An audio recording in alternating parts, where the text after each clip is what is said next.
What if Maester Aemon lived to leave the wall and carried Jon's secret to the last Targaryen? Let's explore the depths of it in the video. The Maester's quarters are small and cold and smell of tallow candles and old parchment and something underneath both of those things that is harder to name. Castle Black offers little comfort to the living at the best of times, and it offers less to a man of 104 years lying in a bed he has not risen from in 3 days. The wall itself presses against the world just beyond the window, 200 feet of ancient ice that draws the cold through the stone, the way deep water draws heat from a man's body. It is the only view Maester Aemon has had for 60 years. Not that he has been able to see it for a long time now. Samwell Tarly sits on a stool beside the bed and reads aloud from a slender volume of citadel histories.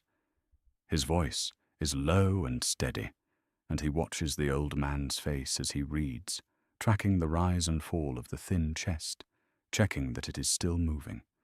Sam is 19 years old and soft-spoken and smarter than most men at Castle Black will ever give him credit for, and he has sat in this chair every night for 3 days because the Maester asked him to stay close. He does not know exactly why. He stays close anyway. Aemon burns with fever. His skin, already dry and thin as old cloth, has gone the color of ash. His lips move sometimes without sound, carrying on some conversation that no one else can hear.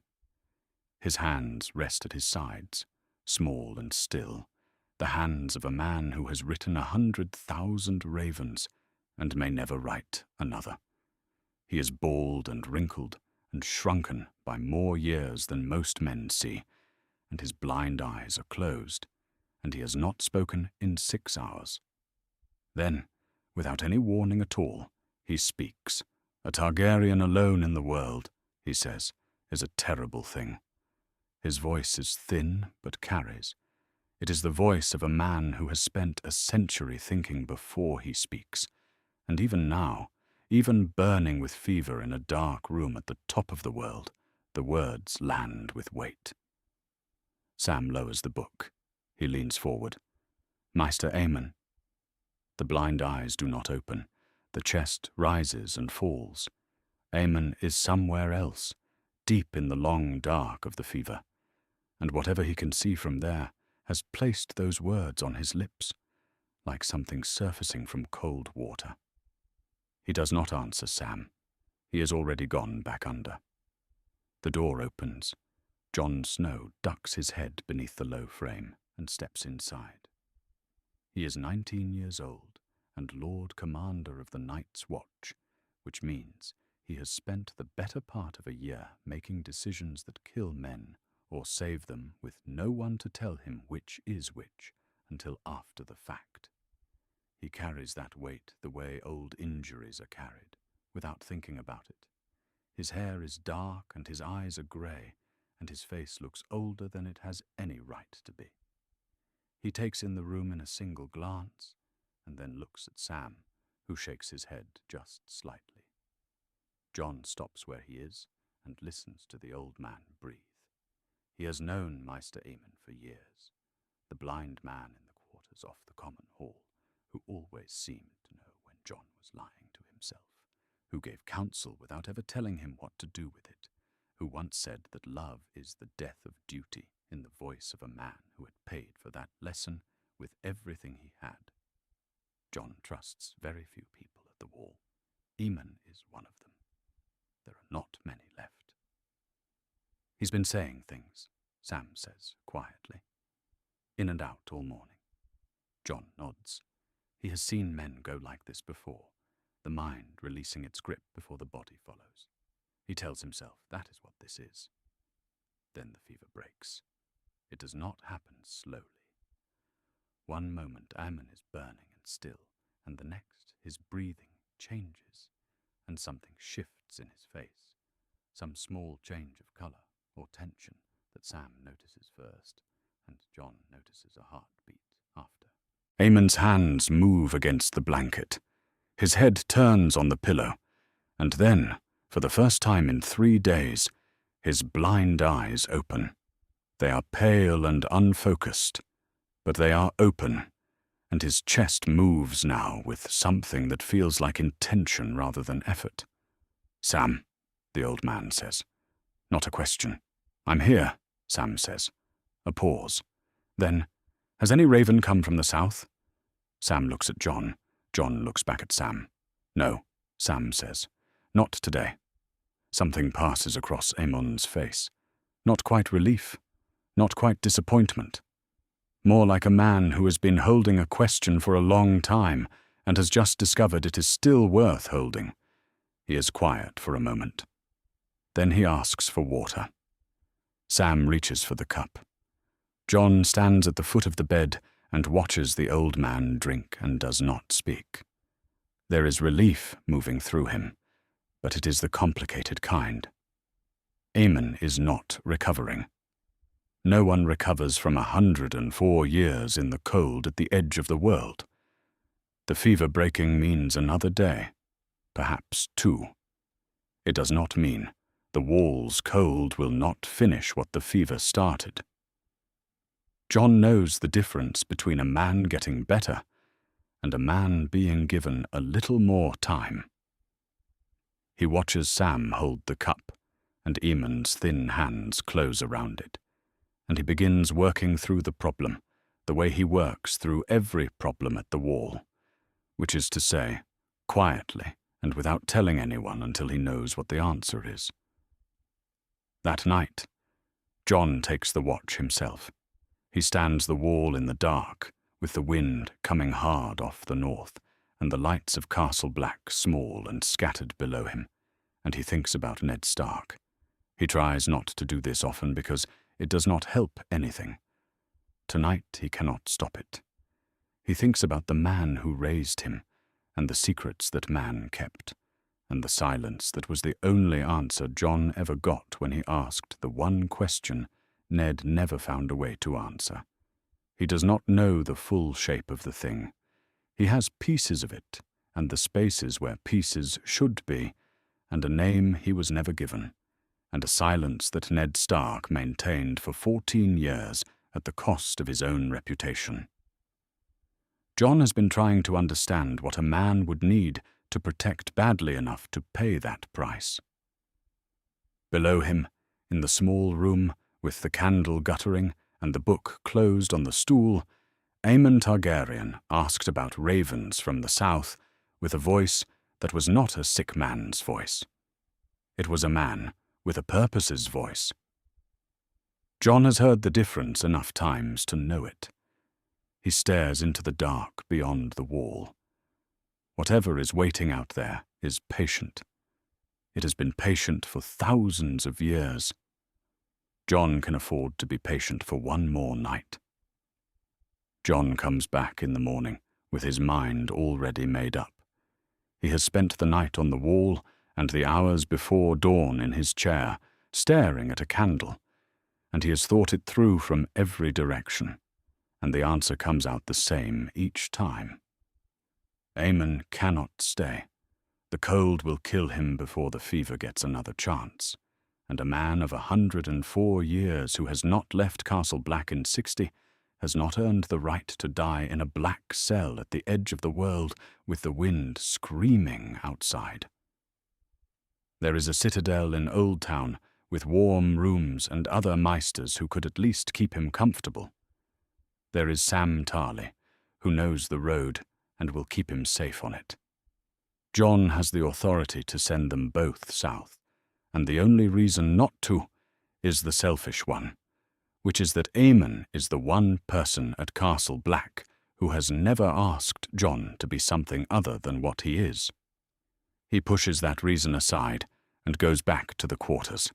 Sam is there already, as he almost always is. Aemon is sitting up, which is more than he could manage yesterday.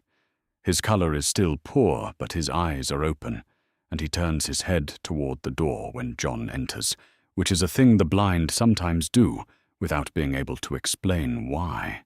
Jon tells him directly, Aemon will travel south with Samwell Tarly. The citadel's maesters should receive him. Jon frames it as what it partly is, which is medical necessity, and Aemon listens without interrupting, which is what a man does when he has already been expecting the conversation. "The Watch loses a maester," Aemon says when Jon finishes. "The Watch loses a maester who cannot stand without help," Jon says. "I'll manage." Aemon is quiet for a moment. Then he nods, once, with the particular gravity of a man accepting an outcome he had prepared himself for. He accepts. That should be the end of it. Jon is already half turning toward the door when Aemon speaks again. "I never met him," Aemon says. "Rhaegar. I want you to know that. 60 years at the Wall, and Rhaegar was born after I came here. I knew him only through the letters and the news and the way men spoke his name when they did not know I was listening."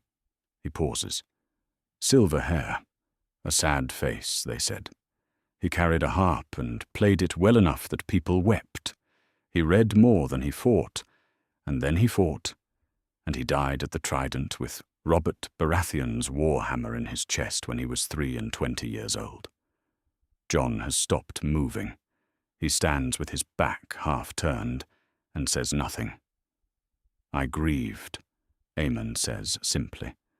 "I had never seen his face, but I grieved.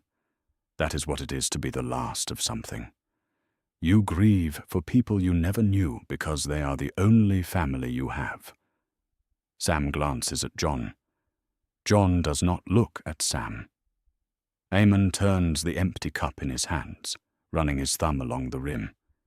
He speaks about the choices Rhaegar made, not as accusation and not as praise, just as the plain accounting of a man who has had 60 years to think about what his family did and failed to do.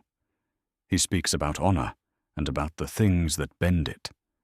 And then, as if recalling something he said once before on a different occasion, he speaks it again.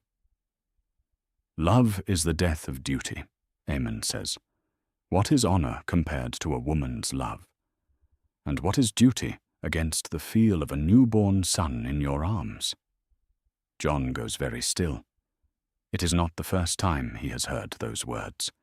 Aemon spoke them to him once before, in this same room, on a night Jon had come in wanting something and left with more than he bargained for. But they land differently this morning. This morning they land like something aimed. The old man cannot see his face. He does not need to. "Who was your mother, Lord Commander?" Aemon asks. His voice is exactly the same as it has been through all of it, unhurried and mild. He might be asking about the weather. He might be asking about supply routes. He asks it the way a man asks a question he already suspects the answer to and is giving you the chance to come to it yourself. Jon gives him the answer he always gives. A woman his father knew. Someone in the south. Ned Stark never said more than that. Aemon listens to all of it with his head slightly tilted. When Jon stops speaking, the old man shakes his head, slowly, just once. "Ned Stark was an honorable man," he says. "I did not know him personally, but his reputation came north ahead of him, and it followed him until the end. An honorable man does not bring home a bastard." He pauses. He hides one. The room is very quiet. The wall presses cold through the stone outside. Somewhere above them, a raven calls and falls silent. Jon has never told anyone. He has never told anyone because there is nothing to tell, because he does not know, because the silence itself has always been the only answer he has, and saying out loud that the silence is an answer is not the same as having one. But Aemon Targaryen is 104 years old and blind and dying, and he is not asking for confirmation. He is giving Jon the room to say what Ned never let him say. So Jon says it, that he does not know, that Ned told him nothing, not ever, not once. Not even at the end in King's Landing, when the end was near enough to justify it. That the silence was so deliberate it had a shape, and the shape of it was the answer. Aemon nods. He does not seem surprised. He looks like a man hearing a thing confirmed that he has quietly believed for a long time. "I dreamed of it once, I think," he says. "I have been dreaming of Rhaegar for 20 years. An old man's dreams wander. But they do not wander without reason." Jon stands with his hands at his sides and does not speak. There is nowhere to go with this. There is no document, no witness, no name to attach to the shape of it. There is only Aemon's blind face turned toward him with the particular expression of a man who has filed something important away and intends to act on it when the time is right. Jon formally authorizes the departure before he leaves. He cites the Watch's duty to its members and the need for a Maester at the citadel to brief the Archmaesters about what stirs beyond the wall. All of it is true. He gives the order in the voice he uses when he has made a decision and is not going to unmake it, and Aemon receives it in silence. Walking back to his solar, Jon thinks about the way the old man said the words. Not as a question, not as an accusation, just as an observation, spoken quietly in a dark room by a blind man who was already planning his next move. Aemon, for his part, lies back against the pillow after Jon leaves and stares up at nothing. He does not know the truth of it. Not as fact. He knows it as a Targaryen knows things, in the blood, in the pattern of a dynasty that has repeated itself so many times that he can feel the shape of it in a conversation the way a blind man feels the edge of a door. He suspects. He will find the proof, or he will die trying. And at 104 years, those two outcomes are close enough together that the distance between them barely matters. He asks Sam to bring paper. He has a letter to compose. They leave Eastwatch by the sea on a grey morning with the wind coming in off the water and the wall at their backs. 4 men carry Aemon down to the dock on a litter. He does not protest this. He has been past the point of pretending he can walk unsupported for some years now. And there is a dignity in accepting help without making a production of it that he has had a long time to practice. Sam walks beside him, carrying 2 bags and a bundled infant against his chest, with the careful posture of a man who is not entirely sure he is doing it correctly, but is determined not to let that show. The baby sleeps through the whole of it, which Sam considers a mercy. The ship is small and smells of fish and salt and pine pitch. The captain gives Aemon the best cabin, which is not saying much, and Sam settles the old man in the bunk and then sits on the floor with his back against the wall and the infant in his lap, and listens to Castle Black get smaller in the creaking silence of the harbour. Then the ship moves, and they are at sea. Aemon cannot see the water. He has not been able to see anything for most of the time he has been at the wall, and the sea is not something his eyes have shown him since he was a young man, travelling north to take his vows. But he can feel the cold changing. It is subtle at first, just a slight easing in the pressure of it. The way the air feels when a fire is lit somewhere out of sight. By the second day, with the wall well behind them and the ship moving south along the coast, the cold is something different. Still present, still sharp at the edges, but no longer absolute. "What do you see?" he asks Sam on the second morning. Sam is at the small porthole. He describes it, the colour of the water, which is grey-green and running fast, the line of the coast to their left, rocky and bare, a flock of seabirds working the surface in the middle distance, the sky, which is overcast but bright, the sun pressing through without quite breaking through. Aemon listens with his eyes closed and his hands folded on the blanket across his lap. He has not been warm in 20 years. He nods at each detail, as if filing it away. In the afternoons, Sam writes. He has brought a small journal for exactly this purpose, and Aemon dictates to him in a steady, low voice, pausing sometimes to think and sometimes to rest, but always returning to the thread. The material is specific. It is the argument Aemon intends to make to the Citadel's Archmaesters when they arrive in Old Town, and he is composing it the way he has composed everything important in his life, carefully and without waste.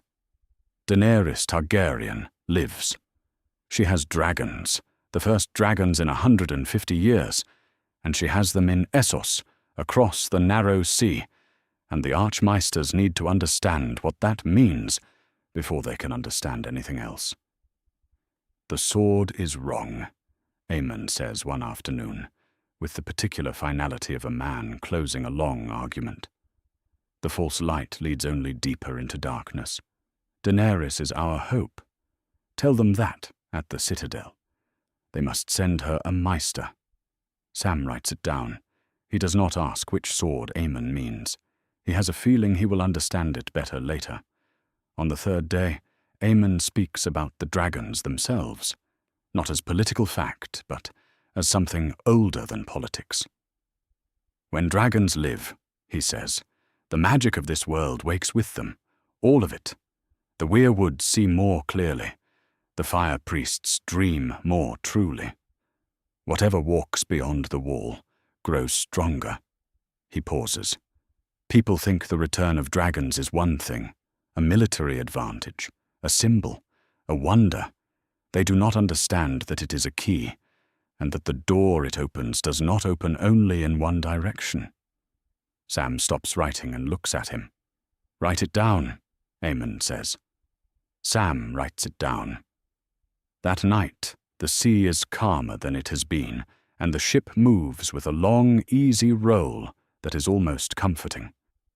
Sam has found a more stable corner for the infant, and has fallen asleep, sitting up with his chin on his chest, the journal still open in his lap. The candle burns low. Aemon sleeps, and he dreams of Summerhall. He does not dream of it often, but when he does, the dream is always the same. The smell is first, always the smell, smoke, and something underneath the smoke that is sweeter and worse at the same time. The smell of things burning that should not burn, then the sound, then the heat pressing against his face from somewhere ahead. In the dream, he is young enough to still have his sight, but he cannot see through the smoke, and he is trying to find his brother. Aegon, the boy who became a king who died trying to bring dragons back into the world, trying for exactly the reason Aemon has spent 60 years thinking about, which is that the world was going to need them, and Egg could see far enough ahead to understand that, and not far enough ahead to understand that the cost of it would be himself. The dream does not show him the fire. It shows him the last time he saw his brother's face. Before everything. Egg's eyes, which were the Targaryen violet. Egg's voice, which was familiar to Aemon even at the end of a century in a way that nothing else in the world was anymore. He wakes to a cry from somewhere forward in the ship, a rough patch of sea hitting them broadside, the creak of the hull speaking to the water. He lies still in the dark and listens to the ship settle. Daenerys Targaryen hatched 3 dragons in the fire of her husband's funeral pyre. She walked out of the flames unmarked, and the dragons were in the world again, and the door Egg died trying to open had opened at last from the other side, in a way that nobody expected, and Egg himself never imagined. She has done it, Aemon thinks. She has done the thing, and she is doing it entirely alone, in a foreign city, with no one around her who understands what she carries. The ship rocks on. Sam breathes in the corner. The infant sleeps. Aemon does not sleep again until morning. Braavos announces itself before the ship reaches the harbour mouth. Sam is at the rail when the Titan comes into view, and he does not say anything for a moment, because there is nothing useful to say about something that large. The statue straddles the gap between two rocky headlands like a man stepping over a puddle, except that the man is 100 feet tall and carved from grey stone and has been standing there for centuries. It holds a sword. The harbour opens beneath it into something enormous, the water going from choppy grey sea to the calmer dark of the lagoon, the city rising on all sides in layers of stone and canal and bridge. Sam goes back to the cabin to describe it. He does his best. The Titan first, the size of it, the way it seems to watch the ships pass beneath. Then, the city beyond, which is built on islands connected by so many bridges that it looks from the water like a single place rather than 100 small ones. The smell is different here, salt still, but underneath it the smell of wood smoke and cooking and the particular damp of old stone. The light is different too, softer than Castle Black. More of it. Aemon listens with his eyes closed and his head tilted slightly back, the way he has been taking in Sam's descriptions of the world since they left Eastwatch. He has never seen the Titan. He had his sight, or most of it, when he sailed north all those decades ago. But the ship had gone a different way, and the Titan was never in his view. It is something he has read about and never seen and never will see, and he accepts this with the equanimity of a man who has made a long peace with the list of things he will die without having witnessed. "It will do," he says, which is as close as he comes to wonder these days. The ship anchors in the inner harbour. A contact has been arranged, a Maester attached to one of the merchant houses who owes favours to men who owe favours to the citadel, and he comes aboard that afternoon with fresh paper and ink and the name of a ship leaving for Old Town within the week. Sam takes the paper and the ink without ceremony, and Aemon gets straight to work. The first raven is for Old Town. It goes ahead of them to the citadel, which is the point.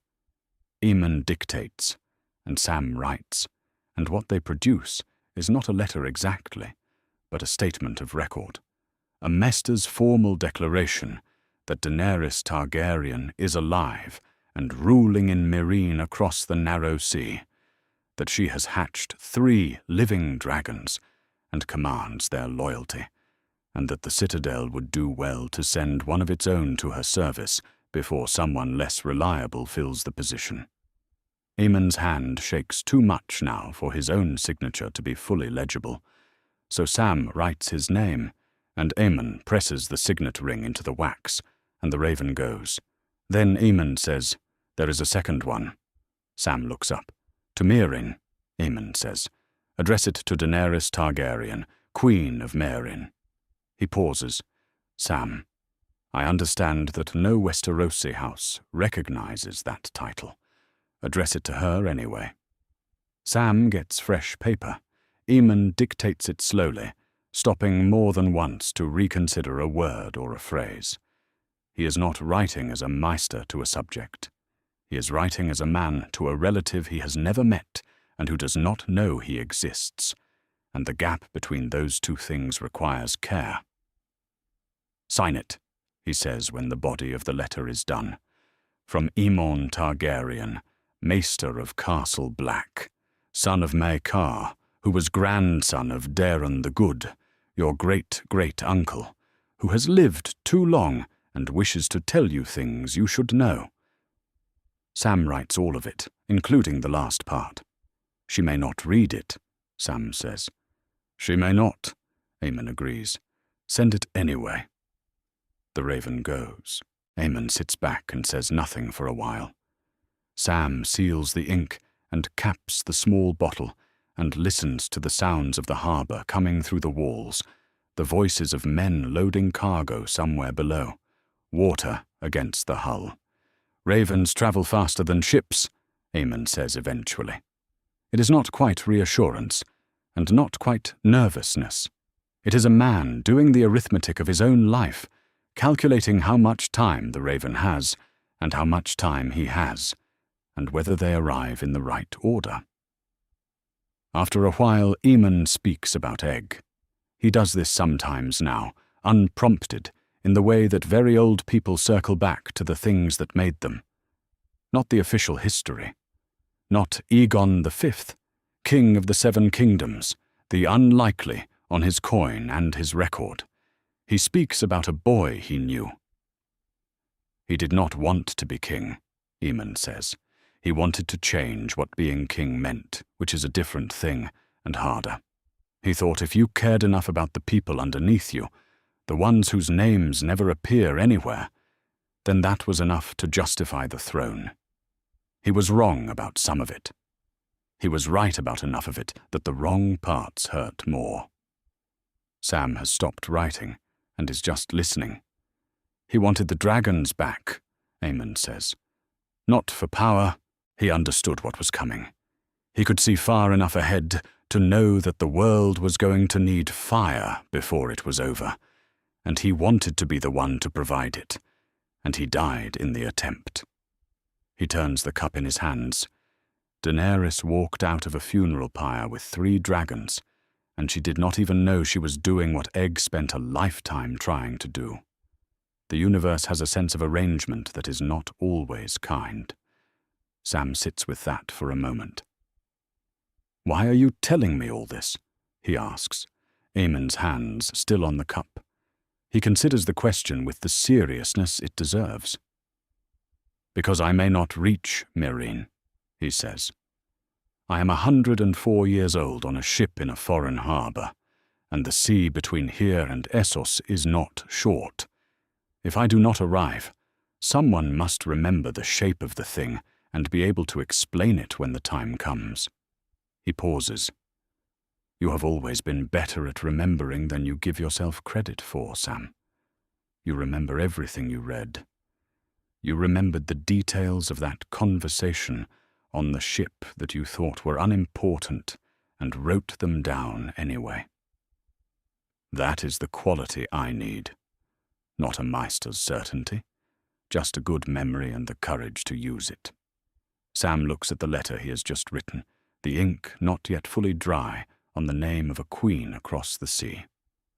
"All right," he says. Outside, the Titan stands in the harbour, mouth against the early evening sky, watching the ships come and go the way it has for centuries, patient and enormous and completely indifferent to the plans of old men. The high tower is visible from 10 miles out. Sam sees the flame first, a steady point of orange light against the grey of the afternoon sky, and then the tower itself comes clear as the ship moves into the harbour mouth, rising from the island at the city's southern tip in stages, each level narrower than the one below, white stone going up and up until it stops at a height that makes everything else in the harbour look like it was built by children. He has read about it. Reading about it was not sufficient preparation. He describes it to Aemon in the cabin. The tower, the flame, the harbour coming into focus around it, the smell of the city, which is different from every other city they have passed through. Old parchment and lamp oil and something underneath both of those, the particular dry smell of rooms where a great deal of thinking has been done over a very long time. Aemon says, "I trained here for 7 years. The smell has not changed."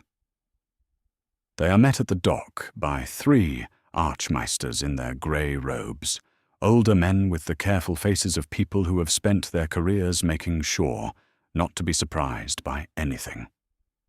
They receive Aemon with ceremony, which is fitting. He is 104 years old. He forged his chain in this building, and he has served the watch without break for longer than any of them have been alive. Whatever they think about his message, they know how to honour the messenger. They carry him up from the harbour in a chair and settle him in a well-appointed room in the upper reaches of the citadel, with actual warmth coming from an actual fire, and Sam sits in the corner and watches Aemon's face do something it has not done in a very long time, which is simply rest. In the morning, the Archmaesters convene. There are 6 of them around the table, and they listen with the posture of men reserving judgment. Maesters are trained to distrust prophecy and magic in equal measure, and what Aemon has come to tell them touches both. He knows this. He has been preparing for exactly this audience. He speaks for a long time.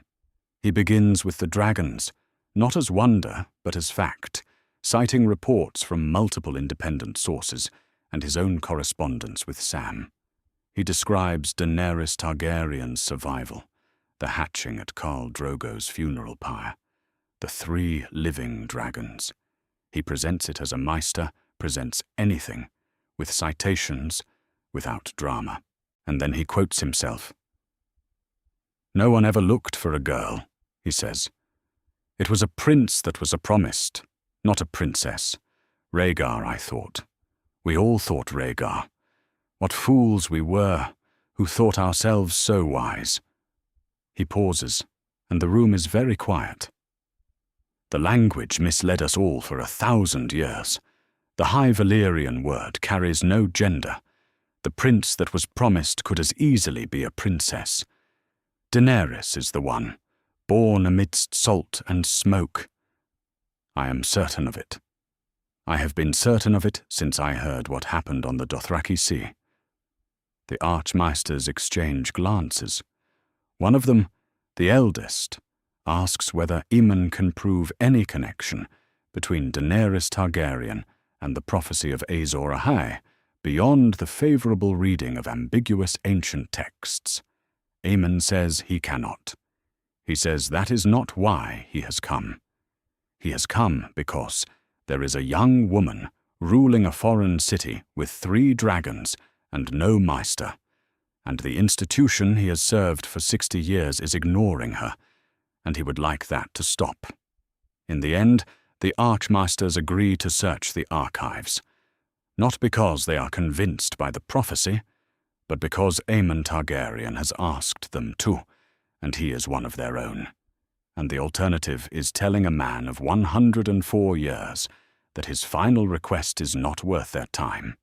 They agree to look for any records concerning Rhaegar Targaryen, or the Tower of Joy in Dawn, or any marriage documents filed in the later years of Aerys's reign by a septon answering to the name Maynard. Sam helps Aemon back to his room, and then, because Aemon tells him to rest and Sam is not tired, he goes to the archive himself. He is not sure what he is looking for.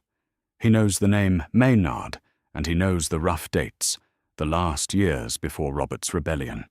And he starts there, pulling ledgers from the shelves and setting them on a table near the window where the light is good. The archive goes back centuries. Most of what he reads is routine. Births recorded, deaths recorded, marriages performed and noted in the careful hand of septons, who had no reason to expect anyone would ever read their work carefully. He is 3 hours into it when he finds the journal. It is small and unremarkable. The cover is the same brown leather as a dozen others on the same shelf, and the spine is labelled with a date range and a septon's name in faded ink. Sam almost puts it back. He opens it instead, flipping to the middle, and his eyes catch a name. Rhaegar. His hands slow. He reads the passage once, quickly. Then he reads it again, more slowly, making sure he has the words right, making sure the handwriting is what he thinks it is, and the date is what it says, and the words mean what they appear to mean. He carries the journal to Aemon's room. "I found something," he says. He reads it aloud. His voice is not entirely steady for the first 2 sentences. By the 3rd sentence, it is steadier. Not because he is less shaken, but because the words themselves demand a certain seriousness, and he rises to meet it. The journal records it clearly. Septon Maynard, in the year before Robert's rebellion, performed an annulment of the marriage between Rhaegar Targaryen and Elia Martell of Dorne, and then, within the fortnight, he performed a second ceremony in secret in front of a heart tree, and he recorded the names of both parties. Rhaegar Targaryen, Lyanna Stark. The room is very quiet when Sam finishes reading. Aemon says, "Read it again." Sam reads it again. When he finishes the second time, Aemon sits without speaking for long enough that Sam begins to wonder whether he has fallen asleep. Then the old man says, "Rhaegar did not abduct the Stark girl. He married her. And Jon Snow is Aegon Targaryen." Another pause. The rightful heir. Sam sets the journal down very carefully on the table beside the bed. He does not know what to say. He thinks about Jon at Castle Black, Jon in the cold, Jon standing on the wall every night for a year, carrying a name and a question that no one would answer. Aemon asks then whether there is word from the raven they sent to Meereen. Sam goes to check, and comes back a few minutes later with a folded letter that arrived while they were in the archive. Daenerys Targaryen has written back. Her hand is careful, and her words are measured, and she is clearly uncertain what to make of any of this. But she has written back. She wants to know what her great-great-uncle could possibly have to say to her after 100 years of silence.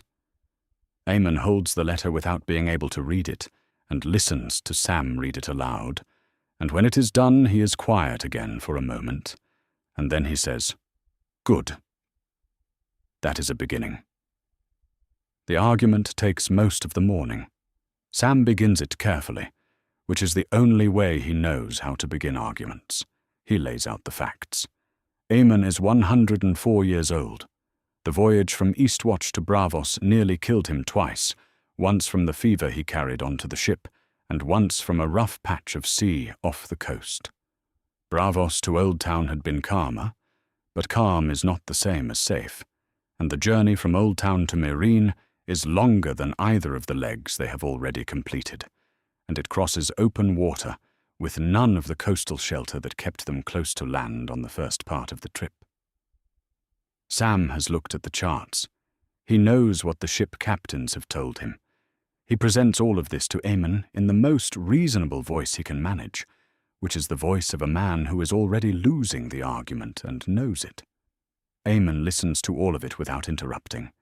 He is sitting in the chair by the window, with the citadel's garden visible below, and the sound of the city coming up faintly through the stone, and he waits until Sam has finished, and then he says, "You are correct about all of it."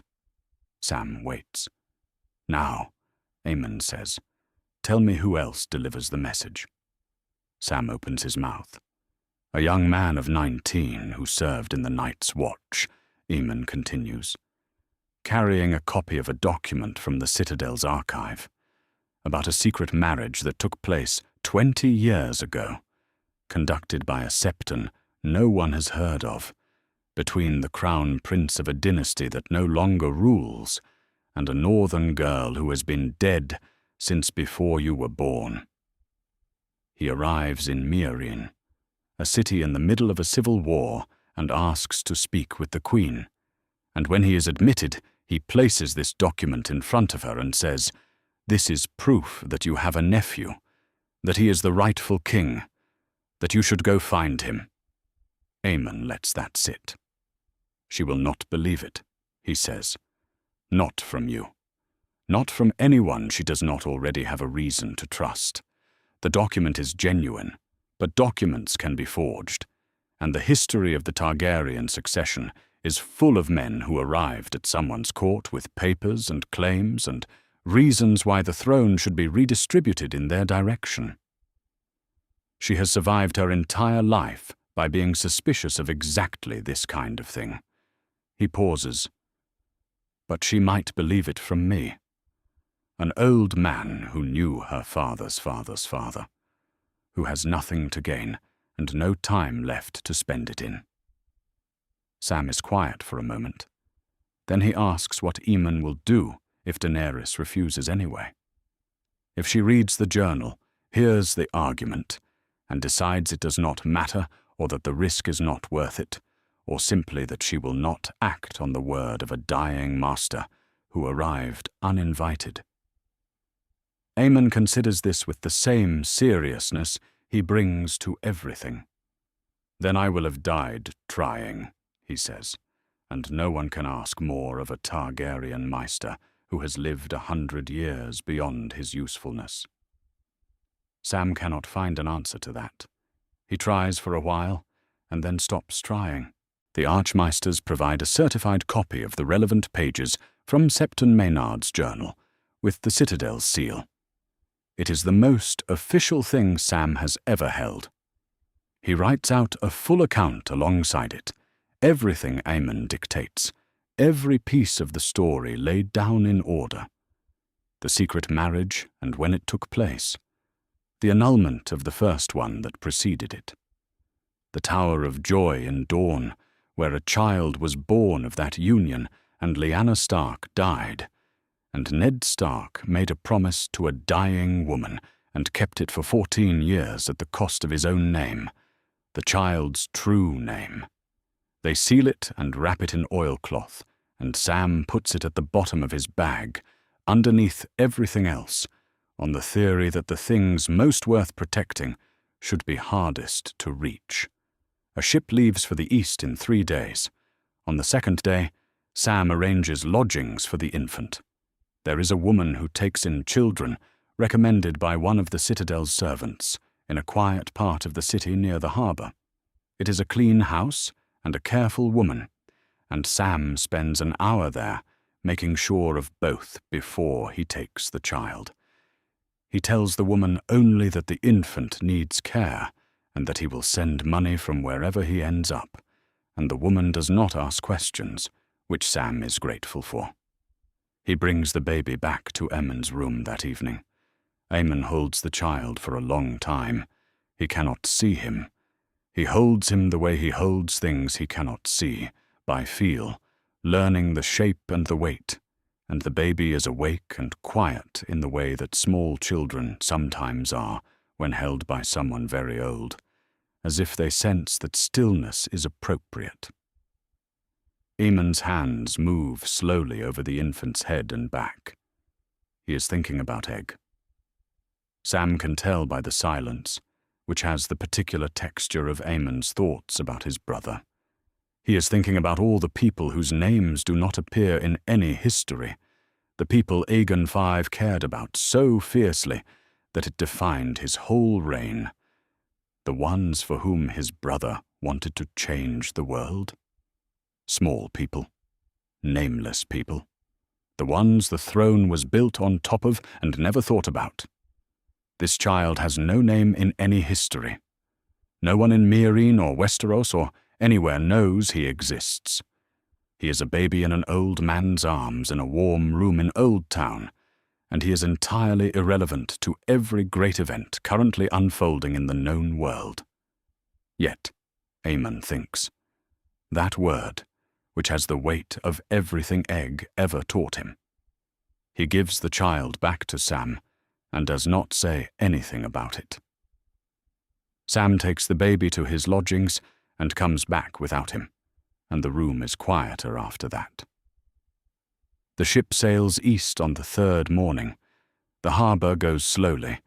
The other ships move past on both sides as they work out into the channel, and Sam describes them to Aemon out of habit, and then they are clear of the harbour mouth, and the sails go up and the wind takes them. The sea here is calmer than the northern passage was, warmer, the water a different colour, green rather than grey, and the sun is out in a way it almost never was above the wall. Aemon is on deck. Sam has bundled him in blankets and found him a position where the wind is on his face, but not so strong as to be a problem. He sits with his face turned slightly into it, and the sun is on him, and the ship moves, and for a while neither of them says anything at all. Then Aemon says, I have been cold for 70 years, Sam. I had forgotten the sun could feel like this. Sam does not answer right away. He looks at the old man's face, which is turned toward a warmth he cannot see, and thinks that there are things a person carries for so long that they stop noticing the weight. We still have a way to go, Sam says finally. Yes, Aemon says, but we are going the right direction. Meereen arrives as a smell before it arrives as a sight. Sam notices it from the deck as the ship moves into the bay, a deep heat rising off the water that carries something complex in it, the baked stone of the city, salt, the particular sharpness of a port where a great deal of fish has been handled over a very long time, and underneath all of it something older and harder to name, the smell of a place that has been inhabited for centuries and carries those centuries in its walls. He describes it to Aemon. He has been describing the world to Aemon for weeks now, and has gotten better at it, learning which details the old man wants and which ones he can skip. The city itself rises on both sides of the harbour, in tiers of pale stone, pyramids and colonnades, and long flights of stairs going up toward structures that are bigger than anything Sam built a mental picture of when he read about Meereen in the citadel's histories. The harpy statues are everywhere, or were everywhere, before someone took most of them down, the empty pedestals standing in rows like arguments that have been made and not quite finished. At the top of the tallest pyramid, several 100 feet above the harbour, a banner flies, the three-headed dragon, Daenerys Targaryen's sigil. I can see her banner, Sam says. Aemon nods once. They are met at the dock by a group of Daenerys's household servants, who receive them with the polite efficiency of people following instructions they have been given in advance. Word of the raven has reached the queen. The word of the second raven, the one from Braavos, has reached her too. She is skeptical. Sam has been told this by one of the servants, in a low voice, while Aemon is being settled into a covered chair for the journey up to the pyramid, and he does not need to be told, because skepticism makes sense. Tyrion Lannister, who has been in Meereen for some months now, and has become one of Daenerys's more trusted advisers, despite arriving under unusual circumstances, has apparently warned her that men sometimes present themselves with Targaryen claims for reasons that have nothing to do with genealogy and everything to do with politics. Sam cannot argue with that either. The Great Pyramid is larger inside than outside. Sam knew this was mathematically impossible, and yet walking through its lower corridors it feels true. The ceilings high, the walls covered in carved stone that catches the torchlight, long galleries opening on both sides onto views of the city below. Aemon is carried through all of it in the chair by 4 servants, wrapped in the same black wool he has worn every day of the voyage, his blind face forward. He does not know what is around him. He is listening to it. His ears, which have had decades of compensation to develop, take in the space and make something of it. The throne room is at the top. Daenerys Targaryen is 20 years old, and she does not look it and does not try to. She sits in the seat of rule at the far end of the room, with the particular stillness of a person who has taught themselves stillness as a discipline, and she watches the door as they enter. Sam sees her before Aemon does, and for a moment he simply stares. Silver blonde hair, loose today, falling past her shoulders. Eyes the colour of the sea in the harbour below, pale and almost violet in the light. She is not large, and she is not wearing anything designed to make her look large, and she does not need to. The room does that for her. The room and the way she occupies it. Aemon is carried in on the litter. He cannot see her, but she can see him, and for a moment her expression changes, very slightly, in a way Sam cannot fully read. She is looking at a tiny, ancient, bald man, wrapped in black wool, whose eyes are open but do not track the room, who looks like he has been very close to death for a long time and has arrived here as a stop along the way. Sam helps Aemon out of the litter and into a chair that has been brought for him. Tyrion Lannister stands near the wall to the side, 29 years old, watching the room with the careful eyes of a man who has learned not to speak first when he does not yet know enough to speak usefully. "You say you are Aemon Targaryen," Daenerys says. Her voice is measured. "Maester of Castle Black, my great-great-uncle." She pauses. How am I to know any of that is true? Aemon turns his head toward her voice. He speaks without raising it. "Your father's father's father was named Aegon," he says. "The histories call him Aegon V, Aegon the Unlikely.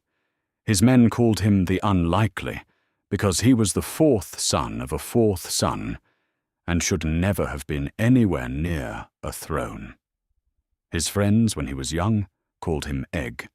He pauses. "He was my younger brother. We grew up together. I knew his voice better than any other sound in the world." Daenerys is quiet. Sam watches her face. "Egg wanted to change the law of succession," Aemon continues. "Not for himself, for the people at the bottom of it, the ones who had no voice in who sat on the throne or what they did once they were there. He believed that a king owed something to them. Not charity. A debt. He spent his reign trying to repay it, and never managed to repay it fully, and he died at Summerhall trying to do one last thing he believed the world needed." He pauses again. "A maester who served 100 years at the wall might know these things from books. You are right to say so." Daenerys says, "Then what can you tell me that a book cannot?" "Ask me something no book records," Aemon says. "Ask me about the day Egg came to me when he was still a young man, and told me he had met someone he intended to marry, that the match his family had arranged for him was not the match he wanted. Ask me what he said when I asked him who she was. Ask me whether I laughed." He tilts his head slightly. "Ask me what he said back when I did." The room is very quiet. Daenerys looks at him for a long moment. Then she looks at Tyrion, who raises an eyebrow very slightly and says nothing. She looks back at Aemon, who sits with his blind eyes forward and his hands folded in his lap and waits. She cannot ask him those questions. The conversation Aemon describes does not exist in any history, in any letter, in any archive. If he is telling the truth, no one else alive knows how it went, and if he is inventing it, the invention is untestable, which is either a lie's greatest strength or a truth's most frustrating quality. "You may stay," she says finally. "As a guest. I will speak with you again." Aemon inclines his head in what might be a bow or might just be a very old man acknowledging that he has heard. They settle him in a room near the top of the pyramid, with a window that Sam describes to him as looking out over the bay, the water catching the late afternoon light. The room is warm in a way that none of the rooms Sam has seen Aemon sleep in for weeks have been warm. A real warmth. The warmth of a city that has sun most of the year and knows what to do with it.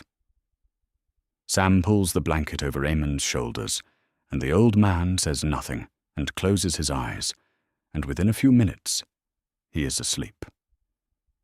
It is the first time since Eastwatch that he has fallen asleep without looking like he is fighting something. She comes alone. No guards at the door. No advisors standing at the wall. She does not announce herself. She simply opens the door the next morning, while Sam is in the corridor fetching water, and Aemon is sitting in the chair by the window with the early light on his face and his hands folded in his lap, and she steps inside and closes the door behind her, and she pulls a second chair close enough to him that he can hear her clearly without him having to raise his voice. She sits. She studies him. He cannot study her back, but he turns his head toward her, the way he turns toward everything, using sound and presence, and whatever sense it is that very old blind men develop in place of sight. "You have come a very long way to tell me something," she says. "Tell me." Aemon speaks first about Rhaegar, not as a dead prince, not as a fallen dynasty. He speaks about a man, which is the thing that people who knew only the histories never quite managed to do. He had silver hair and a face that men described as sad, even when he was not unhappy, and he carried a harp because music was the only thing that quieted something in him, and he read more than he trained, and trained more than he feasted, and was never quite where other men his age were in any given room. He believed he was the instrument of something larger than himself, some purpose that ran through the Targaryen line like a seam through rock, and he spent his whole life searching for the shape of it. He was wrong about what the purpose was. He spent too long looking at prophecy when he should have been looking at the north. But he was not wrong that something larger was coming, and he was not wrong to spend himself searching for it. Daenerys listens without moving. "He did not abduct her," Aemon says. His voice is quiet and even. He is not making an argument. He is stating a fact. "The northern girl, Lyanna Stark, he did not take her. He asked her, and she went, and before the gods and a witness they were married." A pause. Outside, somewhere far below, the city makes its sounds. "The witness was a septon named Maynard," Aemon continues.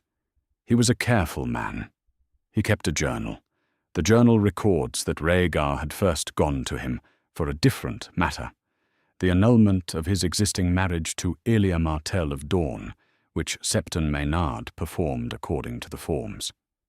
Then, within the fortnight, he performed a second ceremony. At a heart tree. 2 witnesses. His own entry. His own hand. The journal is in the Citadel's archive in Old Town. We have a certified copy. Daenerys is very still. She has not moved since he began speaking. Her hands are resting flat on the arms of the chair, and Sam, who has come to the doorway without announcing himself and decided not to move, watches those hands. They do not grip the arms. They do not pull away. They simply rest there, perfectly controlled, while everything underneath the surface does something entirely different. "Rhaegar had a wife," she says. "He had children. He had a first wife," Aemon says, "and he set her aside by the forms. Then he had a second wife, and a child was born of it." He pauses. "In the Tower of Joy, in Dawn, a boy, Lyanna Stark's son, Rhaegar's son. The child was taken by Eddard Stark, Lyanna's brother, who made a promise to his dying sister and kept it for the rest of his life." He stops there. He lets the silence work. "The boy's true name," Aemon says, "is Aegon Targaryen." Daenerys stands. She does not do it quickly. She rises from the chair the way a person rises when they need to move, or the room will close on them. And she walks to the window, and she stands there with her back to him and her arms folded across her chest. She is silent for long enough that the silence becomes a kind of speech. When she speaks, her voice is controlled. Barely. "There is always a boy," she says. "There is always a claimant. There is always someone who arrives with papers and a story about why the throne belongs and somewhere other than where it is. My whole life has been the fight to reclaim what was taken from me, and now an old man is telling me that even that was built on something I was never told." She stops. "There is always someone with a better right than mine." Aemon does not respond immediately. He sits in the chair and lets her say it, because it needs to be said, and she needs to be the one to say it. The wound in it is real. He has not come here to pretend otherwise. Then he speaks. "I refused a throne once," he says. "I was 35 years old. It was the year 233, after my father Maekar died at the peak uprising, and the lords needed a king, and I was the oldest living son, and the older claim was mine. My brother Aegon was younger and had no expectation of ruling. But I was a maester of the citadel, and I had taken vows, and I removed myself rather than break them. I ceded the throne to him." He pauses. "I have no counsel to offer you about what you should want. What I can tell you is what it looks like when a person sets something aside because they understand that their claim is not the most important thing in the room." Daenerys turns from the window. She looks at him the way she looked at him in the throne room, with the particular assessment of a person deciding how much weight to give something. But something in it is different now. The calculation has changed. "Why are you telling me this?" she says. "If this boy is the rightful heir, then you have come to take my throne from me. That is what this is." "I have come," Aemon says, "because a Targaryen alone in the world is a terrible thing." He says it simply, without performance, the way a man says something he has believed for a long time. I told that to a young man at Castle Black not long ago. He did not understand why I said it then. He may understand it better now, and I am saying it to you because you are alone in this city with 3 dragons and an insurgency, and no one around you who can see the shape of what is coming from the north." He pauses. 2 Targaryens together, facing what is coming? That is something else, entirely. The room is quiet. "Have Sam come in," Daenerys says. Aemon turns his head toward the door, which is Sam's signal. He comes in, carrying the folder of certified pages from the citadel, and he stands in the center of the room and reads them aloud from the beginning, all of it, the annulment and the date and the second ceremony and the names. His voice is steady. He has read it enough times now that it no longer makes his hands shake. Daenerys stands at the window for all of it. She does not ask him to stop, and she does not look away from the harbor. When Sam finishes, she is quiet for a moment. Then she turns from the window. "Where is he?" Sam says. "Castle Black, the Wall. He is Lord Commander of the Night's Watch." She looks back at the bay.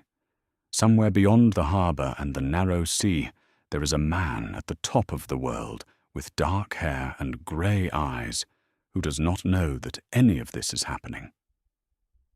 "Leave those," she says. Sam sets the certified pages on the table beside her chair.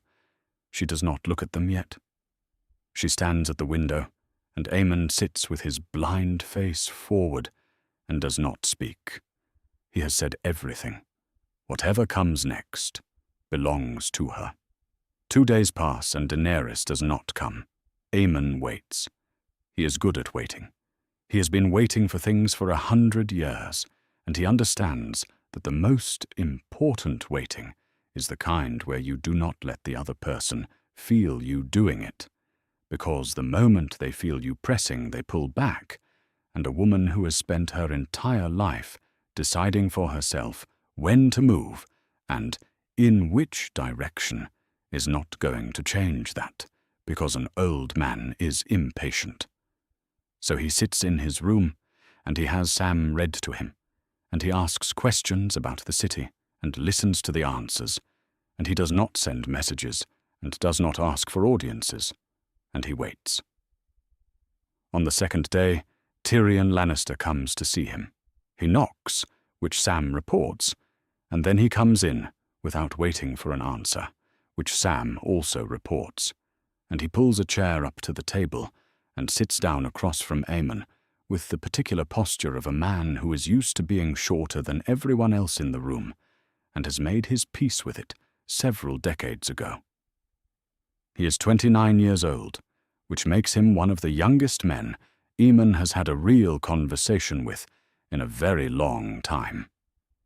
He has a sharp face and mismatched eyes, one green and one black, and a voice that moves faster than most people's thoughts and chooses its words with the precision of someone who has learned the hard way that imprecision gets people killed. "She told me what you told her," Tyrion says. "I am not here to verify it or argue it. I'm here because I want to know what you think happens next." Aemon turns toward his voice. "What specifically do you want to know? Do you think she'll sail to Westeros?" Aemon considers this for a moment, in the way he considers everything, without hurry. "She will," he says, "when she understands what she's sailing to. Right now she is thinking about the throne, the Iron Throne, the 7 kingdoms, her father's seat, and her family's legacy. She is thinking about whether this boy changes her claim and what she should do about it if it does. Once she stops thinking about the throne and starts thinking about what is north of it, she will sail." Tyrion looks at him for a moment. Then he says, "And what is north of it?" "Something that does not care about thrones at all," Aemon says.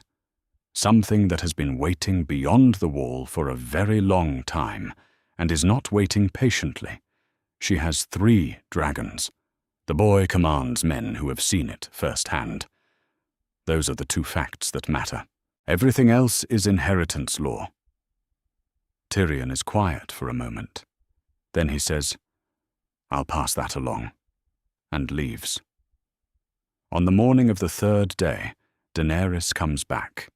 She has the certified pages with her, and she has notes alongside them in her own hand, questions and observations she has written over 2 days of reading. She has had her scholars go over the document, comparing the handwriting against other records from the same period, checking the citadel's seal for authenticity, reading the surrounding entries in the journal to establish the context of the entry in question. She has done this thoroughly, and she reports the results the same way. "I cannot find a reason to call it false," she says. "The seal is consistent. The hand is consistent. The surrounding entries are in the same style, the same ink, the same book. A septon named Maynard was active in the Reach and Dawn in those years. His records appear elsewhere in the Citadel's holdings." She pauses. "I cannot prove it is true. I also cannot prove it isn't." Aemon nods. "Then tell me," she says, "if it is true, if he is the rightful heir. What am I?" There it is. The question she has been carrying for 2 days. He has been expecting it. He has been preparing the answer for longer than she has been alive. "You are the one the prophecy was always about," Aemon says. "That is what I told the archmaesters at the Citadel, and it is what I will tell anyone who asks for, as long as I can still speak. No one ever looked for a girl. It was a prince that was promised, not a princess. Rhaegar thought it was him. We all thought it was him, or his son Aegon, or some man with Targaryen blood and a sword. What fools we were." He pauses. "The word in High Valyrian carries no gender. The scholars who translated it made a choice. It was not the only choice available to them. Daenerys is the one, born amidst salt and smoke. Dragons are neither male nor female." She is quiet for a moment. "That is a convenient argument for your purposes."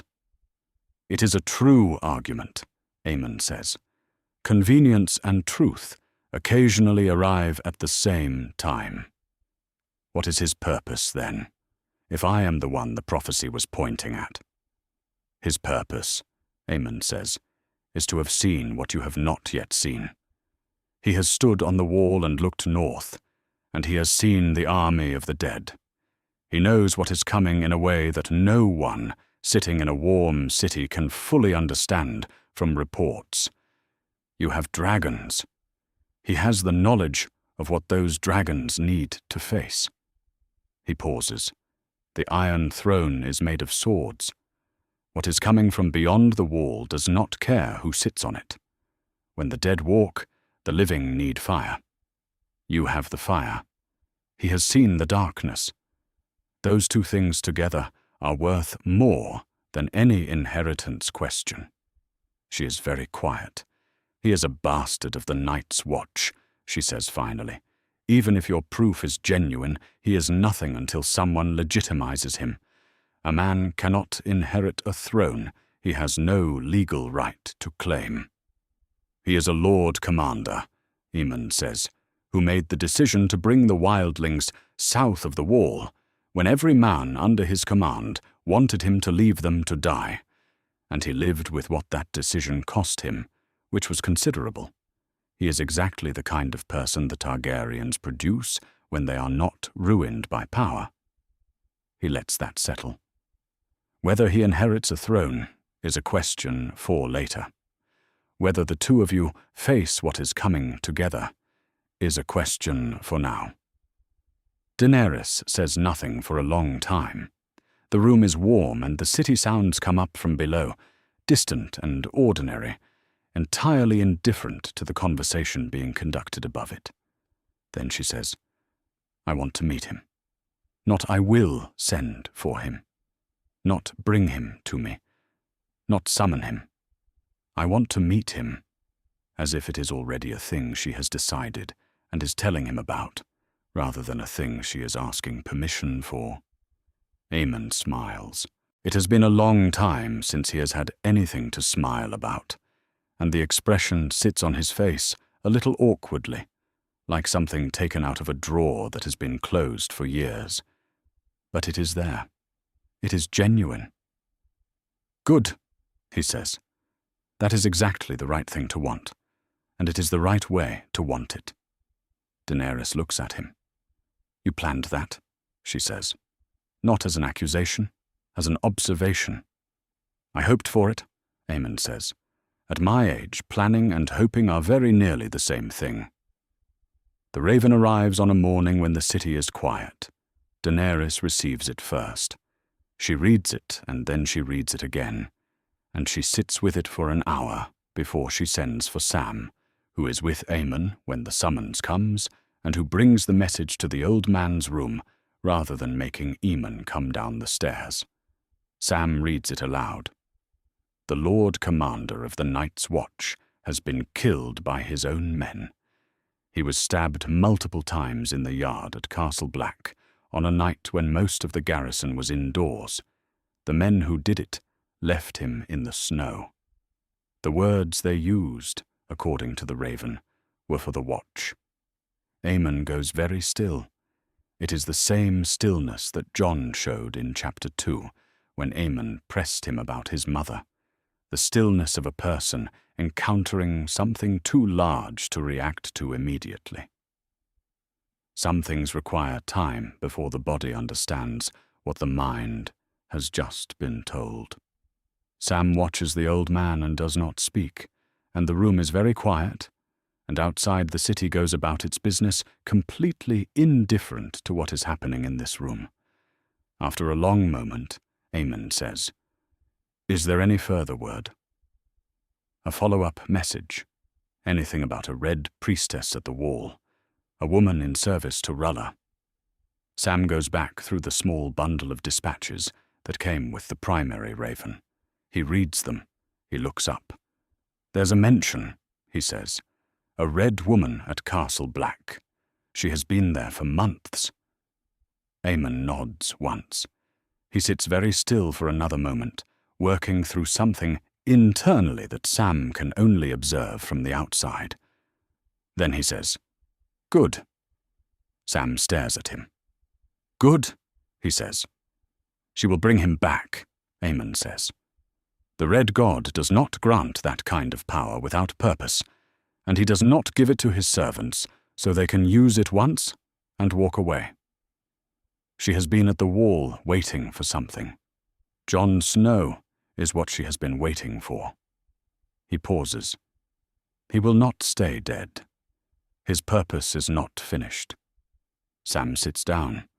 He is not entirely sure what he thinks about fire gods and resurrection and the purposes of the dead, but he has spent enough time with Aemon to know that when the old man says something with that particular certainty, it is not the certainty of wishful thinking. It is the certainty of someone who has spent 100 years paying attention to the pattern of things and has recognized a pattern. "How can you be sure?" Sam asks. "I am not sure of anything," Aemon says. "I am 104 years old, and I have outlived every certainty I ever had. But I am as close to certain as I am capable of being, and for a man in my condition, that will have to be sufficient." He folds his hands and continues. "The relationship between fire magic and Targaryen blood is not something the Archmaesters believe in. They are wrong.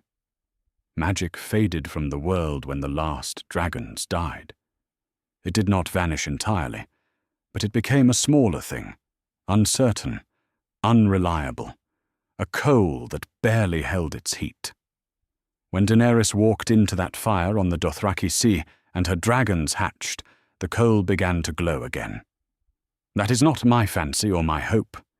It is a fact that any honest study of the record confirms.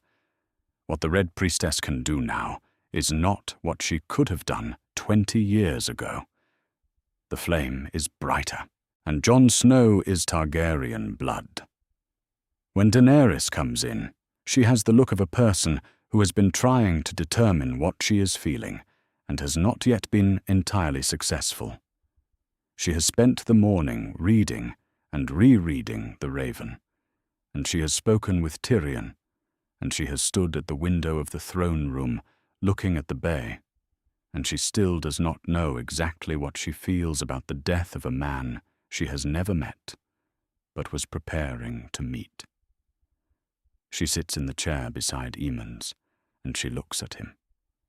"You told me he was worth meeting," she says, "and now he is dead." "He is not finished," Aemon says. She looks at him steadily. "I have reason to believe he will be returned," Aemon says. "There is a servant of R'hllor at the wall, a Red Priestess. She has been there since before I left, and she has been waiting for exactly this. Fire magic is strongest when dragons are in the world. The dragons woke when your husband died on the Dothraki Sea, and the magic woke with them. And what the Red Priestess can do now is not what she could have done 10 years ago." He pauses. Jon Snow will open his eyes. "I believe that as much as I believe anything." Daenerys is quiet for a moment. Then she says, "And if you are wrong?" "If I am wrong," Aemon says, "then the man I have crossed 2 seas to tell you about is dead in the snow at the top of the world, and there is no one left who has seen the army of the dead firsthand except the men who murdered him and will not be believed. And then you sail for Westeros without an ally who understands what you are flying into." He pauses. "But I am not wrong." She looks at him for a long time. Something breaks open in her then. Not visibly. Not in any way that another person watching would be able to point to and say, "There, that was the moment." But Ormond can hear it, because he has spent 100 years learning to hear the things people do not say, and what he hears in the silence that follows is a woman stopping the deliberation. She cannot plan around a dead man. She cannot wait for confirmation that will take weeks to arrive. She has been using the Sons of the Harpy as her reason to stay in Meereen, and they are a real reason, but they are also an excuse, and she is done using them as one. She gives orders that afternoon. The fleet, the armies, the preparations for departure. She does not announce it as anything other than practical logistics, but the city understands what it means when a queen begins the process of leaving. Meanwhile, far to the north, In the yard at Castle Black, where the snow is red and the cold is absolute, a woman in red kneels beside a body. She has been waiting for this, not hoping for it, not dreading it. Waiting, the way you wait for a thing you have seen in the fire and know is coming. She works in silence. She has sent everyone else away. The night is very quiet. The body in the snow is dark-haired and pale, a young man's face with the stark look in it. The grey eyes closed. She places her hands on him and prays in the old tongue, quietly, without performance, in the way of a person speaking to something they are not entirely sure is listening, but have spent their whole life addressing anyway. Jon Snow's chest heaves, then again. Then his eyes open, grey and startled, staring up at a sky he should not be able to see. Back in Meereen, Aemon is alone for a few minutes, while Sam is in the corridor. He sits in the chair by the window with the evening coming on and the city going gold in the late light, and he breathes quietly, and he says to no one, "Egg, I think I'm almost done." He says it without grief and without relief. He says it the way a man says something he has known for a while and is only now saying out loud, like noting that the sun has set, like acknowledging something he has been watching approach for a long time. The city below makes its evening sounds. The bay catches the last of the light. The harbour of Meereen has not seen a fleet preparation of this kind in years. Tyrion Lannister moves through the logistics of it at speed, arguing with the captains of 3 different ships in close enough approximations of 3 different languages that the captains take his meaning, counting the Unsullied as they file down the dock, sending runners back up to the pyramid about the grain stores, and at the same time holding in his head the shape of a campaign that has not yet started against a throne that does not yet know it is about to be challenged. He does all of this with the expression of a man who has been to harder places and expects he is going to harder places still. He is not wrong about either. Daenerys walks the Great Pyramid for the last time. She does not make a ceremony of it. She walks the corridors and the galleries and the lower rooms, not saying goodbye, but marking the shape of the place. It is large, and it is beautiful, and it was never hers in any way that a home is yours.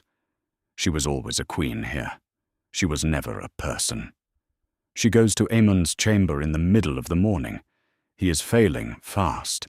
She can see it in the way Sam sits with him, which is the way a person sits when they have stopped pretending the outcome is uncertain. The old man is in the bed with his blind face toward the window and his hands flat on the blanket, breathing in the careful way of someone for whom breathing has become a thing that requires attention. He turns toward her when she steps in. "You are leaving tomorrow," he says. She sits in the chair beside his bed. "In the morning." "With the tide." He nods once. "Then, what should I expect from him? From Jon?" "He does not want what you want," Aemon says. "He never has. Power does not draw him. Duty draws him.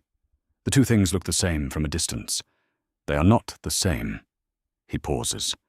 "That is either your greatest problem or your greatest gift. You will have to decide which." "What do you want me to do about his claim?" she asks. "About the question of succession." Aemon says, "The Iron Throne is made of swords. It was built from the blades of the kings who bent the knee to Aegon Thar, melted in Balerian's fire. A queen who rides a dragon does not need a throne made of other people's surrendered weapons to prove she rules. She needs dragons. She needs the right people beside her." He pauses. "Whether Jon rules or you find some arrangement together. That is not the question I crossed 2 seas to answer.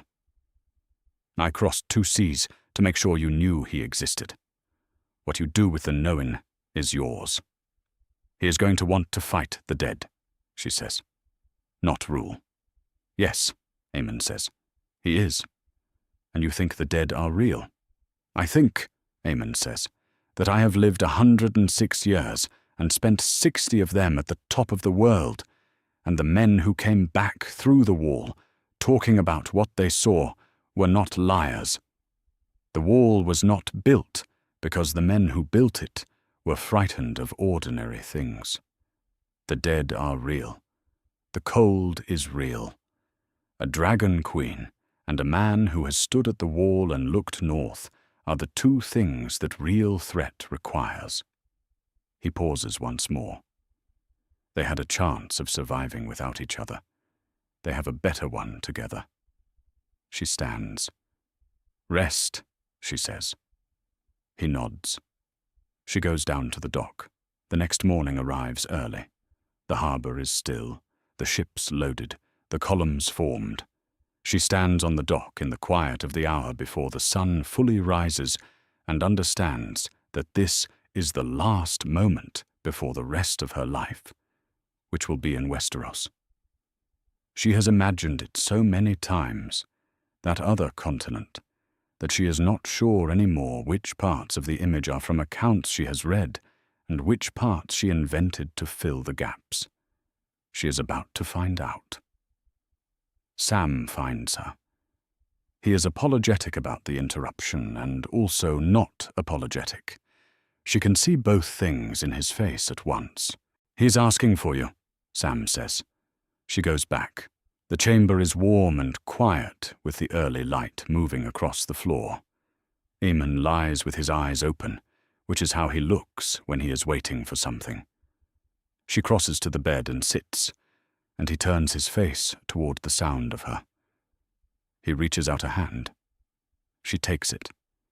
His hand is dry and light, the bones close to the surface, and he holds hers with the careful grip of someone who is not sure of their strength. You have your father's hands, he says. His voice is quieter than it was yesterday, but the precision in it is unchanged. Aerys had long fingers. Rhaegar had them too. So did Egg. He pauses. This family. The corner of his mouth moves. It is not quite a laugh, and not quite not one. She holds his hand and does not speak. He says, a Targaryen alone in the world is a terrible thing. It means something different now than it did the first time he said it to her, now that she knows the whole shape of what he means. It is not a warning or a philosophy. It is a fact learned from a long life of watching what solitude does to people who carry this family's weight, without anyone beside them who understands what it weighs. You are not alone anymore, he says. She sits with him until he sleeps. He goes down into it quietly and without fighting, the way a person sleeps when they have finished what they came to do. She goes to the dock. Drogon is on the hillside above the harbour, black against the pale sky, the largest of the three. He has been ranging out over the bay all morning, and he comes down when she calls him, not immediately, in the way he has always come when she calls, on his own terms, which happen to align with hers. She climbs. The harbour falls away below her. The pyramid falls away. The city falls away, its pale stone, and the long docks and the ships moving out into the bay, and the sea opens up, and to the west, past the grey distance of the horizon, there is a continent she has never stood on. She flies west. In the warm room in the great pyramid, Sam sits beside the old man's bed. Aemon sleeps. The city makes its sounds far below, and the window brings in the warmth that the old man was always asking for, and always had trouble holding on to. And Sam sits very still, the way he has learned to sit in these hours, not waiting for anything to happen but not letting go of the room either. There is a kind of watching that has nothing to do with expecting change. He watches the old man's face. Aemon's breathing slows. It slows gradually, without drama, the intervals lengthening until the next one becomes uncertain and then does not come. His expression changes, not into grief, into something else, something younger than his face has any right to hold, something between surprise and recognition, as if in the place he is travelling toward, he has heard a voice he knows better than any other. His lips move. "Egg," he says. The word barely has sound in it. I dreamed that I was old. The room is very quiet. Outside, the harbour fills with the noise of the fleet getting underway, ropes and orders and the creak of timber and the first sounds of the sea accepting the weight of all those ships. It is a large and complicated sound, the sound of a thing beginning. Sam sits with the old man until the room goes still. Jon Snow is 21 years old, and he has died once, and the watch has ended. His oath released him in the only way the Night's Watch releases its members, and whatever he is now, he is not the man who swore to hold the wall until he died. He held it. He died. The cold at the top of the world is the same cold it has always been, and the wall is the same wall.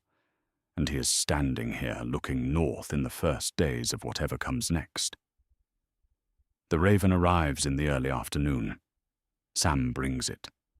Sam is at Castle Black, which took some time to understand, because when the fleet arrived 2 weeks ago, Jon had not expected to see him standing at the gate, with his round face and his uncertain smile, and something in his bag that turns out to be Aemon's chain. The Raven is in a careful hand, precise, the hand of a person who has been writing orders for a long time. Daenerys Targaryen has made landfall at Dragonstone. She requests his presence. The last line reads, "A Maester told me to look for you. He said you would know why." Jon stands with the letter and thinks of the morning in Aemon's quarters before the old man left. The question about his mother, that was not quite a question. The knowing pause when Jon said nothing, which was really saying everything. The face that could not see him and somehow saw all of him anyway. He had sent an old man south to die somewhere warm, and the old man had gone south and done something else entirely. And now a woman with 3 dragons and the Targaryen name was sitting in the ancestral seat of his family, waiting for him. He writes back that he will come. Dragonstone rises from the sea, like something the water did not intend to give up. The black rock of it comes out of the grey water as the boat rounds the headland, the castle carved from the island's volcanic stone in shapes that take a moment to recognize as dragons, enormous and patient, and folded into the architecture itself. There is a smell to the island from a distance, sulphur and salt, the smell of something that came up from beneath the earth and cooled into this shape. Jon watches it approach and thinks that this is where the Targaryens started in Westeros, before they started everything else. The family's oldest seat, and he has never been within 1,000 miles of it until today. The throne room is at the end of a corridor, carved with the same dragon shapes as the exterior. Daenerys Targaryen is standing when he enters. He expected a queen on a throne. What he gets is a woman about his own age beside the window, with her silver blonde hair loose over her shoulders, and her violet eyes already on him before he is through the door.